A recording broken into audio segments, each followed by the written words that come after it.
하나님 말씀 욥기 20장 보십시다.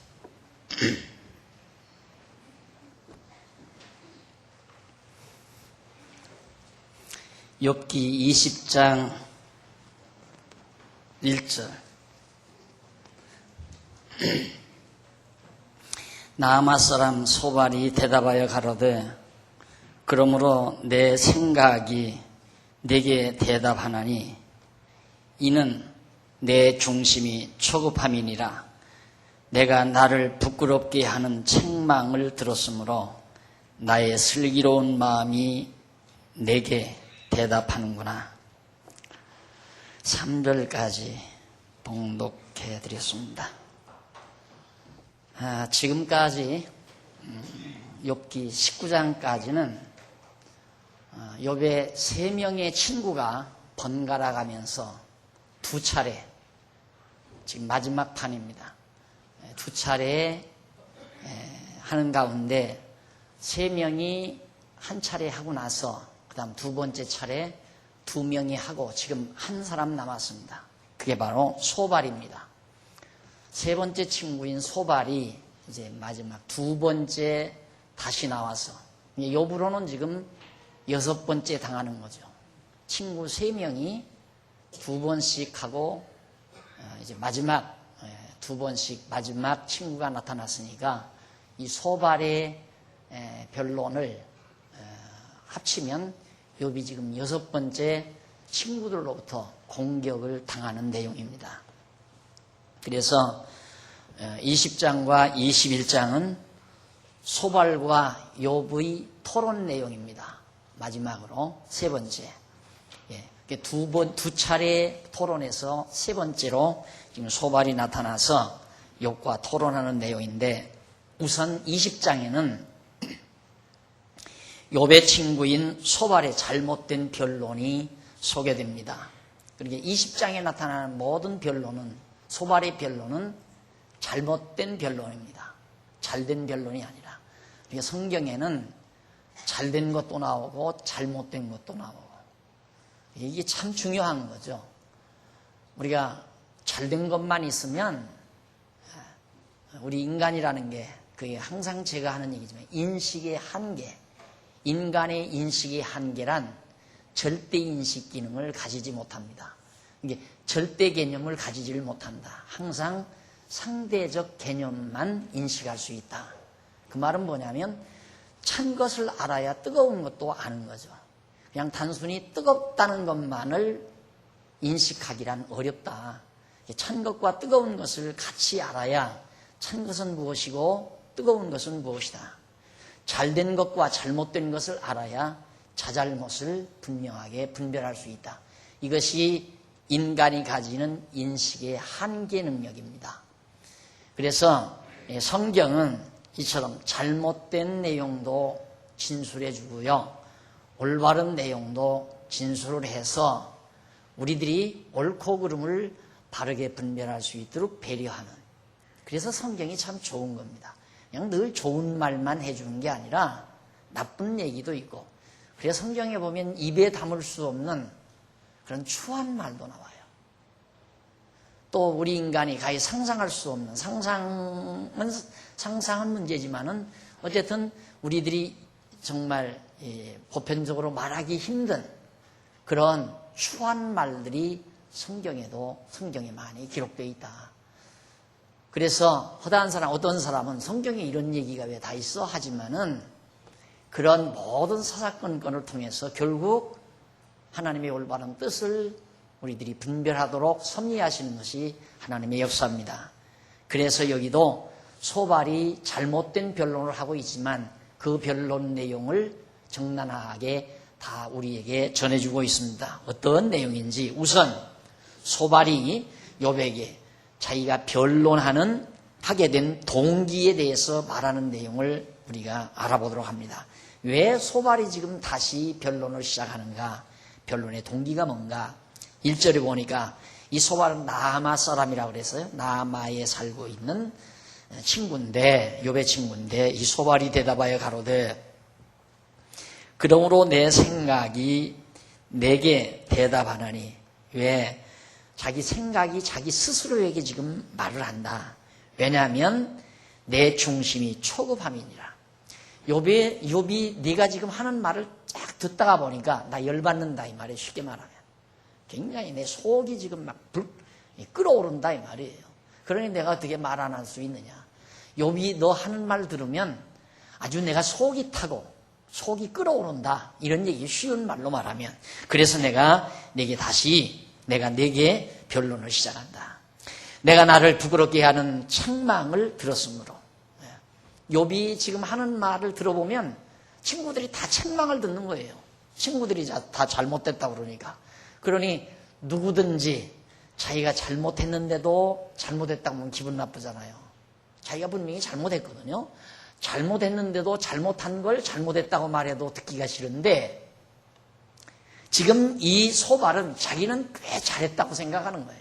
자기 말이 절대적이고 자기 주장이 옳은 것이고 이렇게 생각하고 있는데 욥이 자기에게 책망을 하는 것 같이 들려오니까 내가 어떻게 가만히 있을 수 있느냐. 그래서 나의 슬기로운 마음이 내게 대답하는구나. 스스로 자문자답하는 거예요. 자기는 굉장히 슬기롭다. 지혜롭고 슬기롭다. 소발이 생각하기에 자기는 굉장히 똑똑한 것처럼 생각하는 거죠. 오늘 오전에도 말씀드렸잖아요. 오늘 오전에도 제가 말씀드렸지만 공자하면 대성인으로 누구나 다 알죠. 그래서 공자의 말은 절대 진리처럼 누가 한가할 수 없는 그런 참 굉장한 진리처럼.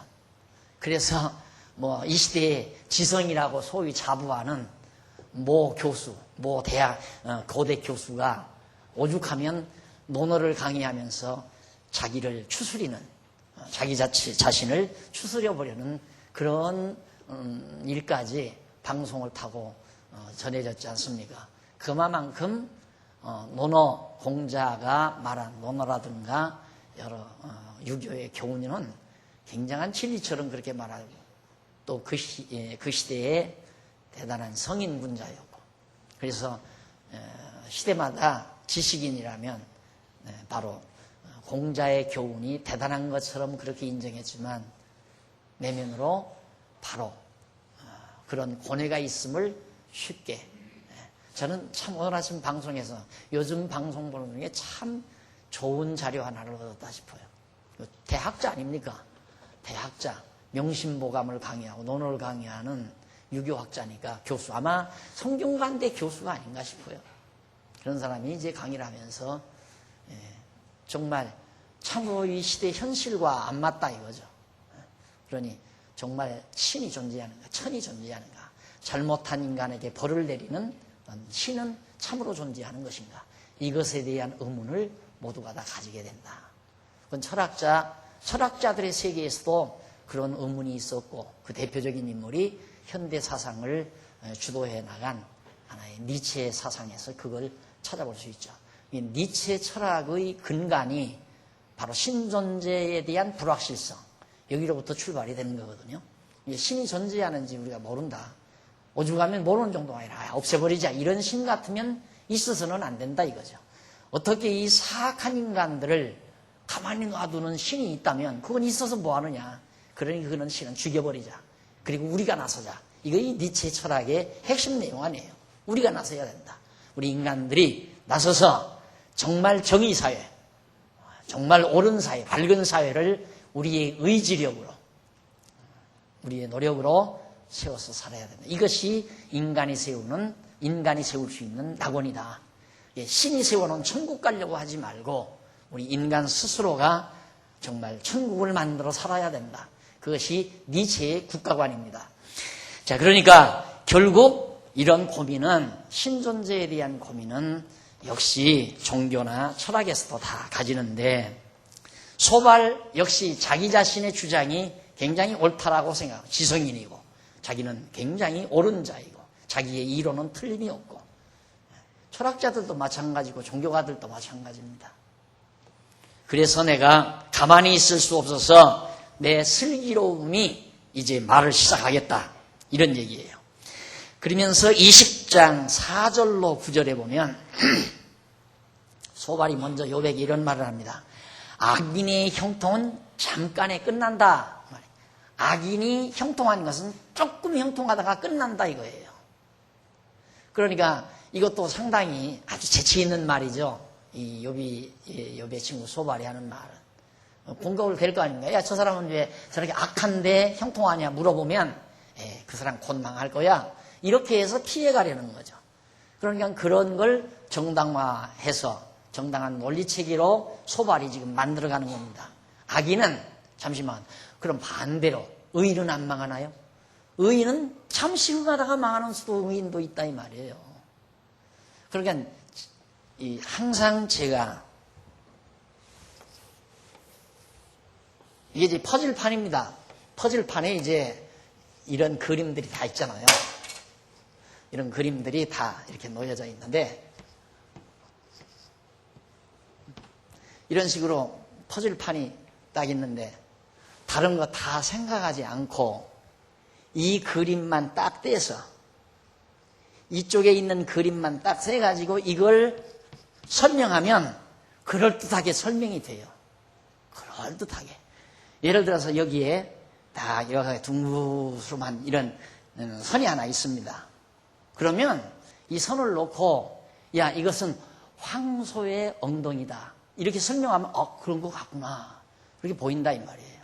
황소의 엉덩이 선이다. 이렇게 얘기하면. 그러나 전체 그림을 놓고 보니까 항아리의 그림이다. 항아리의 선. 그러니까 부분을 설명한다고 하는 것은 거기에 빠져든다고 하는 건 인간을 미련하게 만드는 거예요. 그래서 항상 우리가 어떤 말을 듣든지 어떤 대화를 하든지 간에 전체적인 배경의 틀 속에서 대화를 하고 말을 하고 인식을 해야 돼요. 전체적인 구조 속에서. 그러니까 뭐 역사 문제라든가 사회과학 문제라든가 일반과학, 뭐 자연과학 문제라든가 안 그러면 무슨 뭐 예술이라든가 문학이라든가 각종 분야의 모든 틀 속에서 모든 이론적 틀 속에서 어느 한 부분을 바르게 이해할 수 있어야 된다 이 말이에요. 다른 건 다 무시해버리고 어느 한쪽만에 치우쳐가지고 그 지역적인 문제에 빠져들게 되면 결국 함정에 걸려들고 만다. 그러니까 욥의 친구 소발이 하는 말은 지금 지역적인 얘기거든요. 물론 악인이 잠깐 형통하다가 망하는 수가 있어요. 그런데 그 한 가지 일만 딱 떼가지고 그걸 원리로 적용한다는 것은 그건 우맹이죠. 그건. 그래서 제가 늘 강조하지만 그 간증이라고 하는 거. 이게 사람 잡는 거라고 그랬잖아요. 간증이라고 하는 거. 근데 가장 설득력이 강한 것이 간증입니다. 그래서 보통 교회를 부흥시키는 교회들의 그 행태가 간증을 많이 시키잖아요. 간증의 밤. 뭐 예술인들의 간증. 배우들을 데려다가 간증시키고 뭐 이래가지고 어느 배우가 온다더라. 야 배우 보러 가자 하고 막 쫙 나오잖아요. 거기서 배우가 쇼를 하는 거예요. 배우들이 가만히 보니까 와서 간증하고 나면 그 사례금을 주는데 보통 자기들이 이 뭐 드라마나 아니면 저 어디 뭐 연극 같은 데 나가서 출연해서 받는 것보다 훨씬 낫다 이 말이에요. 그래서 어느 가수나 목사가 돼버렸잖아요.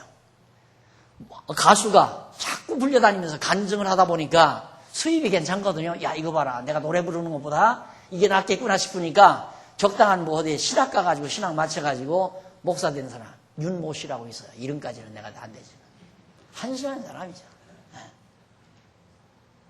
그러니까 이 간증이 왜 설득력이 있냐면 사람들은 전체적인 이 틀을 모르잖아요. 이걸 안다는 게 지혜거든요.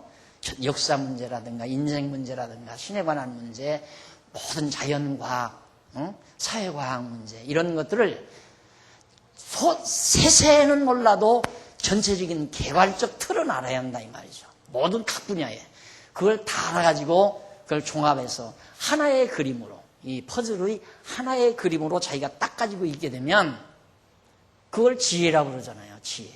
그러니까 어떤 그림을 봐도 올바른 판단할 수 있다 이 말입니다. 이건 소 엉덩이의 선이 아니라 이것은 바로 꽃병의 선이다. 꽃병을 그리는 꽃병의 한쪽 선이 여기에 나타나 있는 것이다. 이건 밑선이고 여기는 왼쪽 선이고 이거 다 나올 수 있잖아요. 여기 동그라미 하나 이렇게 나오나 병 모습 아니에요? 이런 것들도 이쪽만 봐도 이 그림만 봐도 이것은 병 위에 주둥이의 그림이다. 정확하게 판단하는 거죠. 전체를 모르면 두 번 설명하려고 생각하면 안 된다 이 말이에요. 그래서 내가 항상 성경을 강의하면서도 창세기부터 계시록까지 윤곽을 가끔 여러분들에게 말씀을 드리는 것은 성경을 부분적으로 이해해서는 안 된다.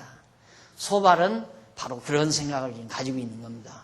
실제로 살다가 보니까 악한 사람들이 갑자기 도둑질을 해서 큰 부자가 되더니만 자기 자식 때 못 가서 망하는 사람이 있거든요. 근데 그렇게 다 망하는 건 아니란 말입니다. 부모대 나도 그런 사람 봤어요. 나도 그런 사람 봤는데 교회 재정일을 보라니까 시골 교회에서 추수감사 쓸 때는 막 수십 가마가 들어오잖아요. 11조 되니까 수확해가지고 이렇게 되니까 수십 가마가. 그럼 그거 싸놓고는 그때는 곱장리 냈대란 말입니다. 곱장리. 그 뒤에 조금 지나니까 이제 소위 오부장리. 그러니까 한 가마 갖다 먹으면 그 다음에 가서 두 가마 가져야 돼요. 두 가마. 그러다가 조금 지나니까 이제 한 가마 가지고 가면 가마 반을 가지고 가야 돼. 이 양반이 그 일을 한 거예요. 교회에 이제 나온 그 재정을 갖다 놓고 벼가마를 갖다 놓고는 가난한 사람들에게 장리 노릇을 했어요. 그래서 몇 년 안 가서 벼락부자가 되어버리더라고요. 그럴 거 아니에요. 한 50가마 나오면 1년 지나면 50가마니까. 그럼 그거 가지고 논 2마지기도 사고 3마지기도 사고 그러더니만 몇십 마지기 큰 부자가 돼버렸어요. 그런데 아들 때에 가서 다 없애먹고 다 망하고 말더라고요. 아버지 때 아버지가 그렇게 했는데 그런 경우만 오면 봐라! 아기는 잠깐 흥하다가 망한다. 말이 돼요. 그리고 나도 이런 거 봤다. 그러면 여러분들이 그 말을 들어서 맞구나. 진짜 그래야 돼. 아기는 잠깐 흥하다가 망해야지. 하나님이 계시다면 그래야지. 그거 어떻게 악하게 모아놓은 재물이 그렇게 오래오래 갈 수가 있는가. 그래서 설득을 당하는 거예요. 사람들이. 네, 안 그래요. 3, 4대 계속 오래 두고두고 그렇게 살아가는 사람이 얼마나 많은데요. 대대로 정말 포악한 일을 해서 돈 벌었어도 자식들 다 잘 되고 요즘 말하면 명문대만 들어가고 그 사람들이 장차관이 되고 그런 사람들이 성공해서 명성을 날리고 대대로 이런 사람들이 얼마나 많은데요. 근데 그런 사람은 얘기하면 이제 소발의 말이 흐려지니까 그건 얘기하면 안 돼요. 부분적으로만 얘기하고 그걸 자꾸 주입을 시켜야지. 그래서 소발은 네가 알지 못하느냐 4절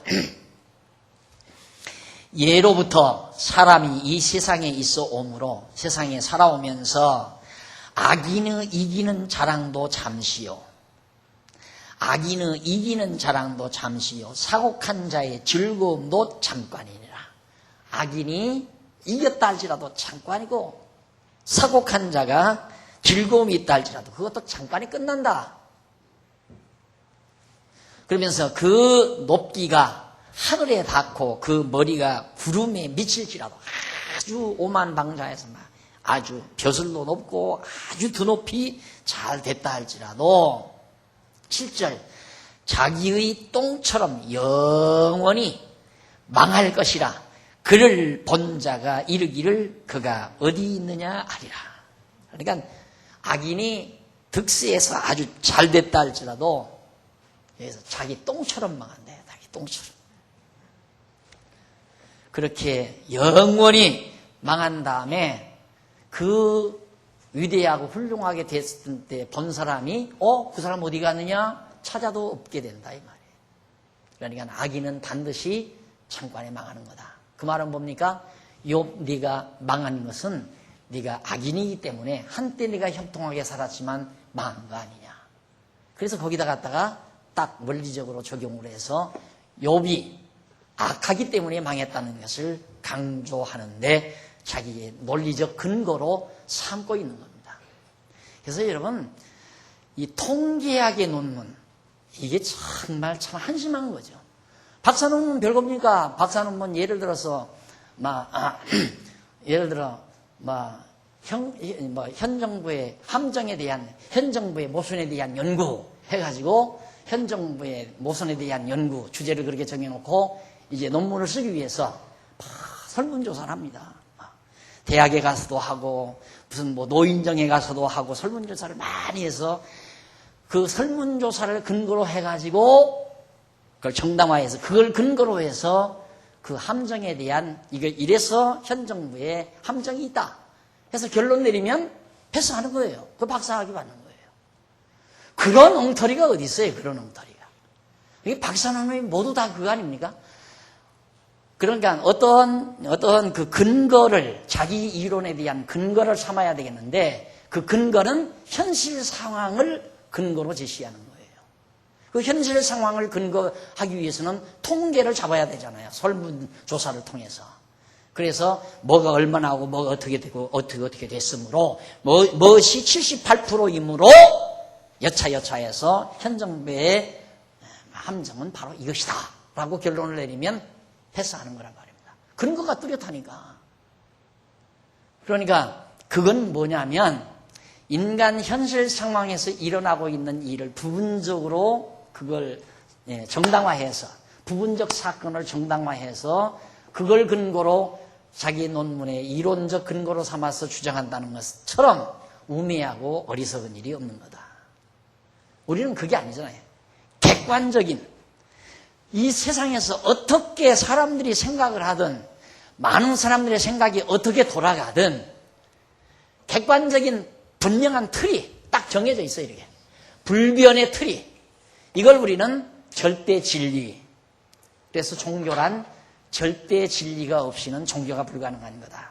상황을 따져서 상황에 의뢰하는 것은 종교가 아니에요. 그건 철학에 불과한 거예요. 그러니까 유교나 불교는 철학이지 그걸 종교라고 말할 수가 없어요. 종교는 불변의 진리, 시대를 초월해서, 또 인간을 초월해서, 동서양을 초월해서 상관없이 언제라도 불변의 진리 체계가 있어야 그걸 종교라고 말할 수 있어요. 제 주장입니다. 종교에 대한 지론이에요. 그러니까 그 불변의 진리는 예를 들어서 여기서 100명이 있는데 100명이 다 그게 아니다 해도 그건 아니에요. 100명이 그건 다 아니다 해도 진리다 이 말입니다. 절대적 진리라고 하는 거예요.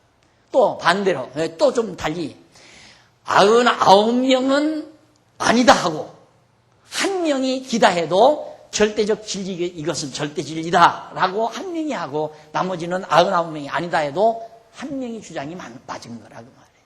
그게 종교예요. 그러니까 요즘 박사 논문 그런 식으로 통계하기 위해서 근거 잡아서 써나가는 학문은 재미가 없어서 안 돼요. 쓸 재미가 없어요.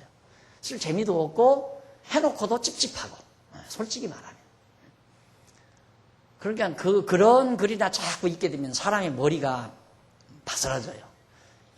인간의 두뇌가 완전히 허클어져 버리고 말아요. 그런 논법에 자꾸 사로잡히게 되면.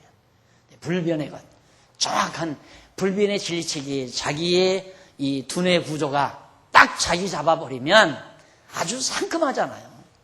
아주 상큼하고 명쾌하고. 이것이 바로 진리가 가져다주는 선물입니다. 그런데 지금 이 소발은 철저히 지금 하나의 현실 상황을 근거로 해서 부분적인, 지엽적인 현실 상황을 들어서 욥이 내가 악인이기 때문에 망한 거라고 하는 그것을 정당화하고 그것을 강조하려는 욥의 주장이야말로, 소발의 주장이야말로 어리석은 것이다. 그러면서 8절, 그는 꿈같이 지나가니 다시 찾을 수 없을 것이요. 그 악인이 성공해서, 이기고 성공해서 막 화려하게 정말 호화스럽게 승리하며 살던 그 모습이 잠깐 꿈같이 살짝 지나가 버리니까 찾을 수도 없고 밤에 보이던 환상처럼 쫓겨가리니. 밤에 보이던 환상이 있다가 싹 사라지잖아요. 그런 것처럼 없어져 버리고 만다. 그를 본 눈이 다시 그를 보지 못할 것이요 그의 처소도 다시 그를 보지 못할 것이며 욥 너는 이제 끝났다. 욥 너는 다시는 볼 수가 없다. 다시는 그 영화, 그 부요함, 그 큰 내 위대함, 그건 다시 꿈꾸지 말라. 너는 망했다. 끝났다 이 말이에요. 그런데 결과는 안 그렇잖아요. 다시 일어나잖아요, 욥이. 갑절의 부자가 되잖아요. 하나님께서 그를 다시 일으켜 세우잖아요. 그러니까 그것만 봐도 소발의 주장이 얼마나 허구적인 건가를 알 수 있게 되죠. 자, 그렇게 이제 소발이 주장하면서 계속해서 소발은 10절로 29절 사이에서 그렇게 말합니다. 욥에게 악인이 멸망하는 모습에 대해서 진술을 합니다. 악인이 어떤 모습으로 멸망을 하는가? 어떤 모습으로 멸망을 하는가? 멸망하는 모습을 10절로부터 열거하는데 우선 10절로 11절까지 보면 악인의 자손이 망하게 된다고 주장합니다. 악인의 자손이 망한다. 악인의 자녀들이 가난한 자에게 은혜를 구하겠고 그가 얻은 재물을 자기 손으로 도로 줄 것이라. 자기 손으로 도로 줄 것이라고 그렇게 주장합니다. 그러니까 악인은 어떻게 되는가? 다 망하게 되니까 남의 집에 가서 도움을 구하는 거랑뱅이가 된다 이 말이에요. 그러니까 악하게 살면 자식들을 다 거지되고 만다. 꼭 명심보감이 있는 것 같죠? 명심보감. 그래서 삼류 설교 같다고 내가 그러잖아. 삼류 설교. 명심보감 그게 다 삼류 설교에 속하는 겁니다. 논어나 명심보감 그런 것들이 다 삼류 설교. 그러니까 옛날 그 몇십 년 전에 교회 목사님들 설교할 때는 명심보감 몇 편이 나와요. 명심보감도 몇 구절 나오고 때로는 대학에서도 나오고 논어에서도 한두 마디씩. 그러면 아주 위대한. 지금 신학서적에도 들어 우리 한국 학자들이 써놓은 글에도 보면 명심보감 이용도 하고 논어도 이용하고 그래요. 참 한심했죠. 그러니까 그만큼 이 종교의 힘을, 종교의 그 특색을 몰랐고 그냥 보편적인 인간들의 사고 세계에서 종교를 이해하려고 했던 그런 날들이 과거 지난 날 우리 교회 안에도 많이 있었음을 찾아볼 수가 있습니다.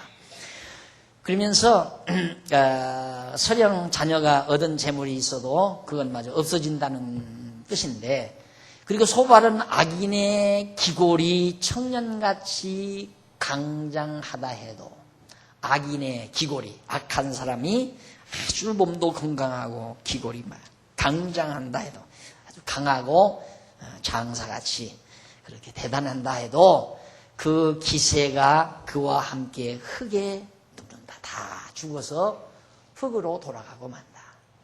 욥의 아들들이 그렇게 됐잖아요. 욥의 아들들이 부자 아버지의 자식들이니까 얼마나 정말 이운기가 흐르게 잘 자랐겠습니까? 그런데 정말 다 죽어서 흙에 다 묻혔거든요. 죽어버렸거든요. 그러니까 이 소발이 나타나서 악인의 자식들은 다 그렇게 되는 거다. 그러니까 네 자식도 그렇게 되지 않았느냐 이거예요. 악인의 자식들은 그렇게 아무리 기골이 장대해도 다 죽어서 흙에 덮이고 만다. 네 자식이 다 그렇게 되지 않았느냐.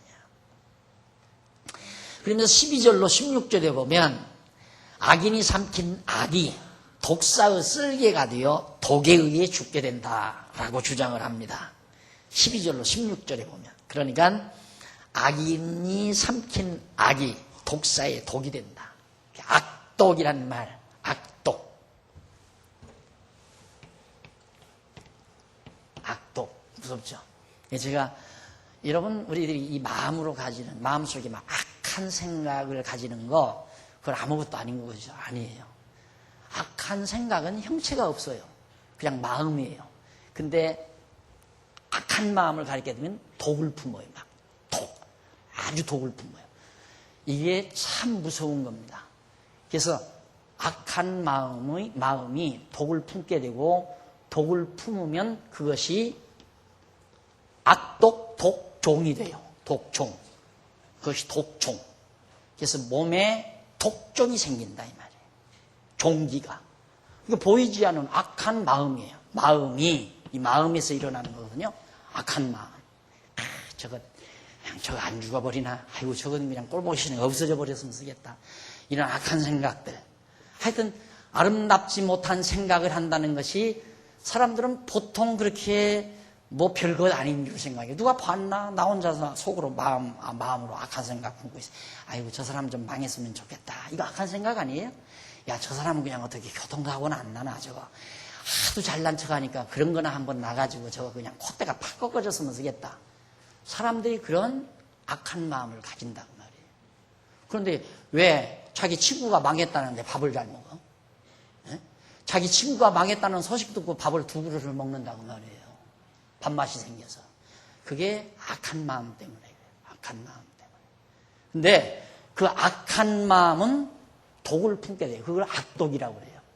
그 독이, 악독이 독종이 돼요. 이게 바로 뭐 암이라는 게 별거예요. 암이라, 암. 독종. 악한 독종이 일어나면 암이 되지는 거죠. 그러니 마음을 이쁘고 곱게 가진다는 것은 참, 그 억지로 가져집니까? 마음이 이쁘고 곱게 가져진다는 것은. 마음대로 안 되거든요. 막 미운 마음이 자꾸 생기는데 어떻게 안 미워해요. 나 미워하지 마. 그런다고 안 미워해져요? 그게? 미움도 어떻게 안 미워하느냐 이 말입니다. 미움도 그렇지만 사랑도 마찬가지예요. 나 좀 사랑해줘. 그런다고 사랑해줘요? 나 사랑하지 마. 그런다고 해서 사랑 안 해요? 사랑해지니까 사랑하는 거고 미워해지니까 미워하는 거고 그 억지로 안 되는 거란 말이에요.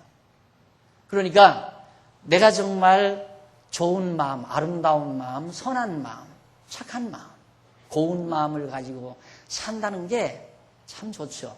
남 좋을 때 함께 좋아하고. 오늘 또 우리 장로님 해외 여행 오셨다고 그래. 해외 다녀오셨다고 그래서 가봐야 뻔하지 뭐. 어? 좋은 사람 있어야 좋지 모르니까 맞아요. 그래, 맞아요. 아니 뭐 아무리 구경거리가 좋아도 사람처럼 좋은 게 어디 있습니까? 좋은 사람처럼 좋은 게 어디 있어요? 좋은 사람하고 있어야 즐겁고 좋지. 좋은 환경은 금방 가서 하고 조금 막 놀라고 나면 그 다음에는 시시해져요. 뭐 한 5, 6분 지나면 시시해져요. 그걸로는 안 되는 거란 말이에요. 그러니까 우리가 좋은 사람과 항상 같이 있다는 것은 참 행복입니다. 그 사람을 보면 늘 그 사람하고 같이 있으면 지루함도 없고 좋은 거 같이 먹고 싶고 같이 마시고 싶고 좋은 얘기 나누고 싶고 그게 참 쉬운 이야기. 그게 그냥 마음대로 되지는 게 아니에요. 그래서 교회가 좋다는 얘기예요. 제가 늘 기도할 때마다 그러잖아요. 오늘도 하나님께서 우리를 진리 안에서 불러주셔서 진리와 함께 기뻐하고 내가 참 좋아하는 문구 아닙니까? 진리와 함께. 사랑이란 뭐냐? 진리와 함께 기뻐하고. 그 사랑이 한 종류거든요. 그게 사랑이란 뭔가 진리와 함께 기뻐하고. 함께 기뻐하는 것이 또 친교. 아니 여러분 우리 각 부서에서 해주는 밥 그렇게 좋은 밥은 아니잖아요. 안 그래요? 사실 그렇게 좋은 밥은 아니란 말입니다. 시장에서 5,000원짜리도 채 안 되는 게 많잖아요. 그래도 맛있잖아요. 왜? 좋은 사람들하고 같이 먹으니까. 그래서 제가 항상 강조하듯이 항상 우리는 누구하고가 중요하고 그 다음 밥을 먹는데 뭐가 제일 중요해요? 누구하고 먹었는가? 그 다음 왜 먹었는가? 어디서 먹었는가? 무엇을 먹었는가? 그 순서가 그렇게 된다. 누구하고 왜 어디서 무엇을 먹었는가는 아무것도 아니에요. 국수면 어떻고 호박죽이면 어떻고 진수성찬이면 어떠냐 이 말이에요. 그럼 우리 성도들은 친교하기가 너무너무 좋은 건데 아직도 우리는 옛날 가난한 습성이 있어가지고 친구를 내가 초대했다 하면 적어도 갈비는 막 갈비찜은 해놔야 되고 뭐 생선 무슨 회는 해야 되고 하다 보니까 이 머리가 복잡해지고 돈이 걱정나고 그러니까 생전 친구 초대를 못하는 거야. 그러면 가난 때를 좀 벗어났으면 쓰겠어. 못 먹다가 죽은 조상들이 먹지 못하다가 죽은 그런 조상신이 붙었는지 왜 그렇게 그게 중요한 게 아니잖아요. 친구가 날 불러줬을 때는 녹차 한 잔을 끓여놓고 불러줬을 때 즐겁잖아요.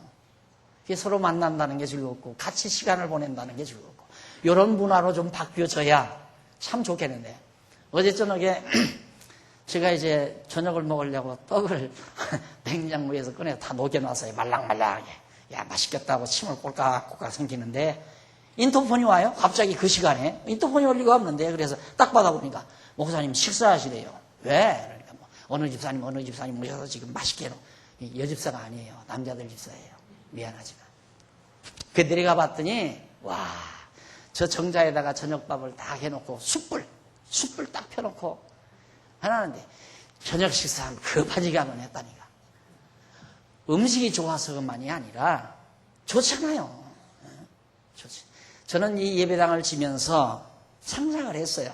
정말 우리 성도들이 얼마나 아름다운 문화를 만들어 갈까. 정말 서로 또래들끼리 만나서 같이 잠도 자고 담소도 나누고 맛있는 음식도 나누고 그러면서 이 교회 안에서 그렇게 아름답게 성도의 친교를 나누면서 교회를 튼튼하게 지어가겠지. 그런데 그걸 못하는 거야. 가만히 보면. 그렇게 왜? 막 비싼 음식, 좋은 음식, 막 고기, 갈비 막 이런 것만 생각하니까. 국수 한 타나 요거 기초는 좀 사잖아요. 그거 하나 딱 삶아놓으면 10명이 먹을 수도 있어요. 10명이. 그래야 고운 마음이 생기잖아요. 마음이 곱잖아요. 이쁘고 아름답고 선하고 그런 마음 가지고 살아야 천국이고.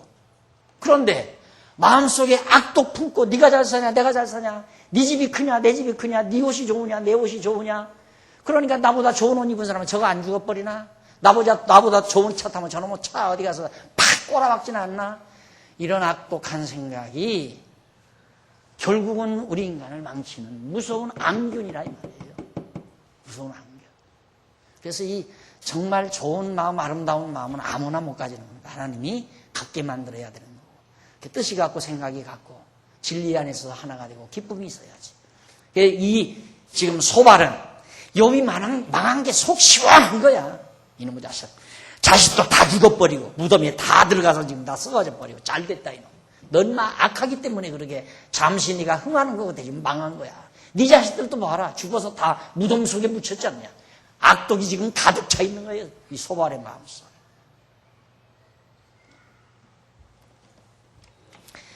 자, 그런데 반대로 지금 소발은 악인이 삼킨 악이 독사의 쓸기가 되어 독에 의해 죽게 된다. 그러니까 욥 네가 악독이 가득해서 이렇게 독종이 나가지고 죽은 것이다 이 말이에요. 이건 생리학적인 과정입니다. 이 생리학적인 과정. 그러니까 욥 네가 그렇게 병들어서 죽어가게 되는 것도 네가 악독이 가득해서 그렇게 된 것이다. 그런데 욥은 악독이 가득해서 그렇게 된 게 아니거든요. 하나님께서 사단에게 맡겨가지고 그렇게 된 것이죠. 그래서 소발이 악인은 비록 악을 달게 여겨 혀 밑에 감추며 아끼어서 버리지 아니하고 입에 물고 있으므로 그 식물이 창자 속에서 변하며 뱃속에서 독사의 쓸개가 된다. 아주 지역적으로 보면 다 맞는 얘기예요. 그럴듯하게 다 맞는 얘기. 부분적인 말로 들어보면 당연하지요. 악인은 비록 악을 달게 여겨 혀 밑에 감추며, 혀 밑에다가 독사의 독이 혀 밑에서 나오잖아요. 착 하고 독이. 그런 것처럼 인간도 그래서 버리지 아니하고 입에 물고 있으므로 그 식물이 창자 속에, 독이 들어간 식물이 창자 속에 들어가서 뱃속에서 독사의 쓸기가 된다. 욥 네가 그렇게 사악한 인간이기 때문에 저주를 받은 거다. 그러면서 악인이 재물을 삼켰을지라도 다시 토하게 되는 것은 하나님이 그 배에서 도로 나오게 하시기 때문이다. 악인이 재물을 삼켰을지라도 다시 토하게 되는 것은 하나님이 그 배에서 도로 나오게 하기 때문이다. 그러니까 막 강탈하고 도둑질하고 사악하게 악을 행해서 다 재산을 끌어모으고 그렇게 하면 하나님이 그걸 다 토해내게 해서 다 없어져 버리는 것이다. 그런 얘기. 그러면서 악인이 독사의 독을 빨며 뱀의 혀에 죽을 것이라고 그렇게 주장을 합니다. 악인이 독사의 독을 빨며 뱀의 혀에 죽을 것이다.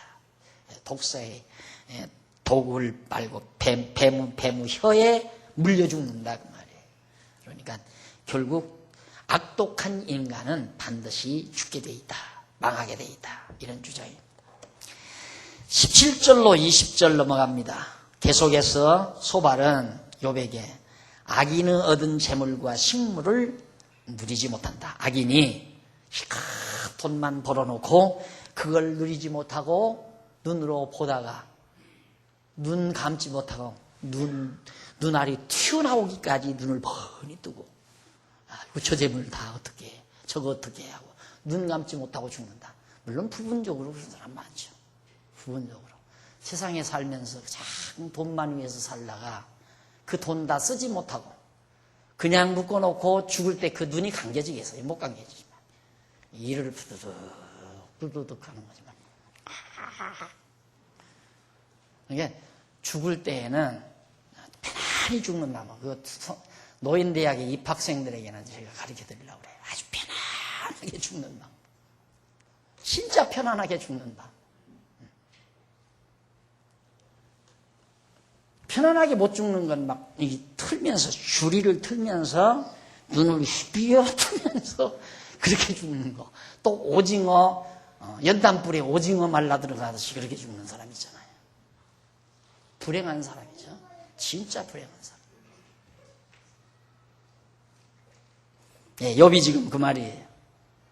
악인이 얻은 재물과 식물을 누리지 못한다. 그냥 재물 누리지 못하고 다 잃어버리고 만다. 망하고 만다.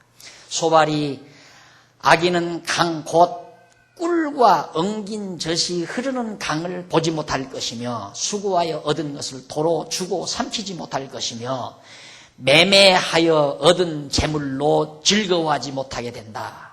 그러니까 악인은 많은 돈을 끌어모아도 결국 누리지 못하고 다 잃어버리고 죽는다. 그런 분 얼마든지요. 한 그런 예들이 언젠가도 그 얘기했죠. 대구에서 있었던 일. 큰 100억이 넘는 그때 돈으로 100억이 넘는 빌딩을 10채를 가지고 있었던 노인 양반이 하도 용돈이 후하니까 건물값은 안 올라가고 한참 건물값이 침체가 돼가요. 그러니까 제일 작은 건물 40억에 팔았어요. 실제로 있어요. 내가 공부 가르치러 다닐 때 있었던 일인데 가니까 그 공부하는 분이 목사님 우리 대구에 이런 일이 있어요 하면서 얘기를 하더라고요. 45개 그걸 팔고 났는데 용돈 쓰려고 팔았는데 보름 지나고 한 달 지나니까 그것이 60억이야. 그 다음 한 달 또 지나니까 그게 80억 나가니까 깍 하고 죽어버렸어요. 열통 터져서. 그런 경우가 있죠. 이렇게 이 욥이 지금 소발이 말하는 것처럼 벌어서 싸놓고 40억도 다 못 썼을 거 아니에요. 그거 잘 썼어야 기백만 원 쓰고 죽었을 거예요. 그 영감님. 예, 그런 것을 하나의 전체적인 원리로 정해서는 안 돼요. 그럴 수도 있죠. 그런 경우도 있을 수 있는 거예요. 그러나 그것이 모두가 다 그렇게 된다. 빌딩 10채 가진 사람은 반드시 한 채 팔아서 기절해 죽는다. 이게 원리가 될 수는 없는 거라 이 말이에요. 예, 그럴 수도 있는 거죠. 욥은 네가 그걸 봐서 너도 그렇게 망해서 죽어간 거다. 자식도 죽고 너도 망한 거다. 이렇게 말한다는 것은 소발의 논리에 대한 비약이죠. 안 되는 얘기입니다. 자, 소발은 계속해서 욥에게 이렇게 말합니다.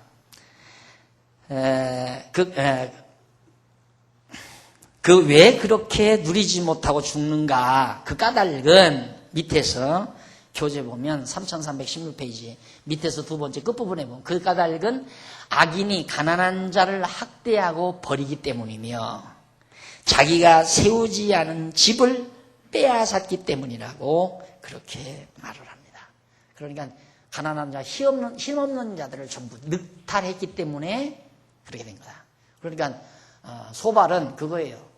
네가 부자가 되기까지 얼마나 가난한 사람을 늑탈했겠느냐. 임금도 떼먹고 얼마나 가난한 사람들을 억울하게 했으면 네가 그렇게 많은 돈을 모았겠느냐. 그렇게 악하게 돈을 모아놓으면 이제 쓰지도 못하고 다 죽어버리고 만다. 이렇게 주장하는 거죠. 노동운동가들이 생각하는 것처럼 그렇게 안 하고 부자 된 사람도 많아서 저 시골 양반들 그냥 조상들이 야, 나 죽으면 묻어주어라 해가지고 그 할아버지 조상님이 그냥 몇 골 빠지게 장작 장사해서 나무 장사해가지고 돈 한 푼 한 푼 모아가지고 헐찍한 산을 하나 사놨어요. 몇십만 평짜리 산을 하나 사서 나 죽으면 저 언덕에다 묻어다오 하고 그래서 사놓고 죽었는데 왜 개발붐이 일어나가지고 그것이 500억에 팔렸다 이거예요. 갑자기 부자가 된 거예요. 꼭 그렇게 가난한 사람 늑탈해야만 부자 되는 게 아니잖아요. 지금 우리나라 경제가 그래서 혼란하니 그래서 꼬박꼬박 일해서 벌어서 예측 가능한 경제. 내가 몇 년도 가면 집을 사고 내가 몇 년도 가면 그래도 노후 대책은 가능하겠다. 이런 예측 가능한 경제 상황이 되져야 되는데 이거 갑자기 엊그저께만도 이거 그 시골에서 내 고향에서 남의 집 머슴살이나 하고 형편없던 놈이 명절 때 가버리가 이놈이 세단 타고 다닌다 이거야. 자기는 지금 다 공차나 어떻게 얻어 타고 지금 갔는데 자기는 그래도 학교 다닐 때 그래도 1, 2등 앞다투고 아무개 자식 성공했다고 서울아 성공했다고 했는데 주식 투자해서 다 망해먹고 이제는 정말 살기도 막막한데 시골에 가니까 형편없는 바보 같은 놈이 공부도 제일 못하고 항상 밑에서 두 번째 가던 놈이 세단 타고 돌아오면 집에 와서 한잔해! 얼마나 열받겠어요. 세상 요지경속 아닙니까? 세상 요지경속이에요. 그러니까 이런 소발의 이 어리석은 이론이라고 하는 것은 절대 우리가 용납할 수도 없고 있을 수도 없는 말이죠. 자, 그 다음 21절로 26절 거기 보면 소발이 계속해서 요백이 그렇게 말합니다. 좋은 것에 악인의 좋은 것에 하나님이 진노를 내리신다. 악인이 아무리 좋은 것을 가지고 있다 할지라도 하나님은 그걸 안 놔두고 하나님께서 거기다 진노를 내리신다고 주장을 합니다. 악인이 남은 것이 없이 모두 먹어치움으로 그의 형통함이 오래지 못할 것이라고 하면서 악인이 풍족할 때에도 곤궁함이 이르는데 이는 왜 풍족할 때 가난함이 이르는가? 모든 고통스러운 재앙이 그에게 이르기 때문이다. 풍족히 살다가 갑자기 망하는 건 하나님이 그 악인에게 재앙을 내리기 때문에 그렇게 되는 것이다. 그리고 악인이 배를 불리려 할 때 하나님이 맹렬한 진노를 내리시고 밥 먹을 때 그의 위에 진노를 비같이 쏟으실 것이라. 악인은 하나님이 가만 안 놔둔다. 밥 먹을 때에도 진노를 내리고 하나님께서 악인에게 갑자기 하나님의 진노가 나타나게 하니까 망하고 만다. 그리고 악인이 철병기를 피할 때에는 노도알이 쏘아 꿰일 것이며 몸에서 그 살을 빼어내면 몸에서 그 화살을 빼어내면 번쩍번쩍하는 촉이 그 쓸개에서 나오고 그 두려움이 그에게 임한다. 악인은 이 재앙을 피하려면 저 재앙이 오고 저 재앙을 피하려면 이 재앙이 오고 결국은 악인은 반드시 하나님의 진노의 재앙을 받고 죽는다, 망한다. 아주 당당하게 소발이 주장하는 말입니다. 그리고 모든 캄캄한 것이 악인의 보물을 위하여 쌓이고 사람이 피우지 않은 불이 악인을 멸하며 그 장막에 남은 것을 사른다고 주장을 합니다. 여기서 캄캄한 것이나 불은 하나님의 심판이나 징벌에 대한 하나의 상징적 요소죠. 하나님의 진노가 임해서 악인은 다 망해버리고 만다. 끝까지 주장합니다. 끝까지 소발은 악인은 하나님의 진노가 임한다. 그럼 오늘 낮에 우리가 로마서 공부했지만은 인간은 다 불의하잖아요. 의롭지 않다며 다 악하다 이 말 인간은. 그럼 인간 다 저주받아 죽어야죠. 그렇잖아요. 다 인간이 불의하니까 악하니까 어느 누구 빼놓지 않고 전부 저주받아 죽어야 한다 이 말이에요. 그 다음 27절로 29절에 보면 하나님께서 악인의 죄악을 드러내요. 패하게 하신다. 하나님께서는 악인의 죄를 다 들추어내가지고 전부 멸망시킨다. 하늘이 악인의 죄악을 드러낼 것이며 땅이 일어나 악인을 칠 것이므로 악인의 가산이 패하여 하나님의 진노하시는 날에 떠내려간다라고 하면서 이는 악인이 하나님께로부터 받을 분깃이며 하나님이 그에게 정하신 산업이다. 반드시 악인은 망하고 진노를 당하게 되도록 하나님께서 정해 놓으셨다. 그런 얘기예요. 그러니까 설교 같잖아요. 아주 정말 삼류 설교 같잖아요. 여러분 악하게 살면 벌 받습니다. 악하게 안 사는 사람이 어디 있어요? 지금 여러분 마음 가운데 악한 생각 안 하는 사람 있어요? 악한 생각 다 하잖아요. 미워하는 사람. 벌써 미워하는 것도 악한 생각이거든요. 아름답지 못한 거 아니에요. 남을 증오하고 시기하고 질투하고 욕심부리고 이거 다 악한 거예요. 전부가 다. 세상에 욕심 없는 사람이 어디 있어요? 욕심 부리다가 괴로우니까 그 다음 이제 깨달은 사람은 아이고 이거 욕심 필요 없다. 욕심 부리다 보면 막 늘 괴롭거든요. 이게 지혜가 있으면 점점 이제 악한 마음, 아름답지 못한 마음 저버리게 되고 아름답고 고운 마음을 자꾸 가지게 되지만은 그렇지 못하면 대부분 인간들은 가면서도 내가 얼마나 내가 사악한지 내가 알아요. 아침에 이 주일날에는 아주 한가해요, 도로가. 근데 참 이상한 것은 도로가 한가하면 사람들이 참 점잖게 운전을 해요. 천천히 제 속도로. 그런데 막 아주 차량이 많으면 왜 그렇게 가속도를 묻느냐 이 말이에요. 막 속도를 더 내요, 막 더. 차량이 많으면 왜 경쟁하느라고. 저놈이 내 앞에 가네. 이래가지고 또 뭐 저거 내가 기어코 앞서야지 이러면서. 특히 주일날 출근할 때 아주 점잖게 편안하게 정말 정상 속도로 가야지. 근데 시원하고 앞으로 쫙 갖다 대는 친구가 있어요. 그러면 저 사람 바쁜가 보다 하고 가면 내가 얼마나 마음이 고운 사람이에요. 저런 샹. 속으로 저런 샹. 속으로 그 마음이 나와요. 가든가 말든가 무슨 상관이에요. 그렇게 해놓고도 이야 참 날 따라먹었으니까 기분 나쁘다 이거지, 솔직히 말해서. 그러면 남한테 지기 때문에 기분 나쁘다면서 천집에 남에게 지고 사는 게 얼마나 많은데요. 남에게 안 지고 살려면 이 세상 65억의 인구 가운데 그냥 최고. 그래서 이 세상 제일 불쌍한 사람이 최고를 향해서 가는 사람이 제일 불쌍한 사람. 죽는 날까지 가다가도 최고 달성 못하고 죽는 사람이니까. 65억의 인구를 다 따라먹어야 최고 되잖아요. 다 따라먹어야. 따라먹어봤댔자 혼자 외로운 것뿐이에요. 그런데도 인간들이 그걸 못 벗어나잖아요. 함께 할 줄은 모르고 따라먹고 혼자 되려고 하는 거예요. 나 혼자 왔다. 에베레스트 산도 나 혼자 등정했다. 같이 오선도선 산책하면 얼마나 좋아요. 기어코 자기 혼자 정복을 해야 돼요, 거길. 그게 인간의 사악성이에요.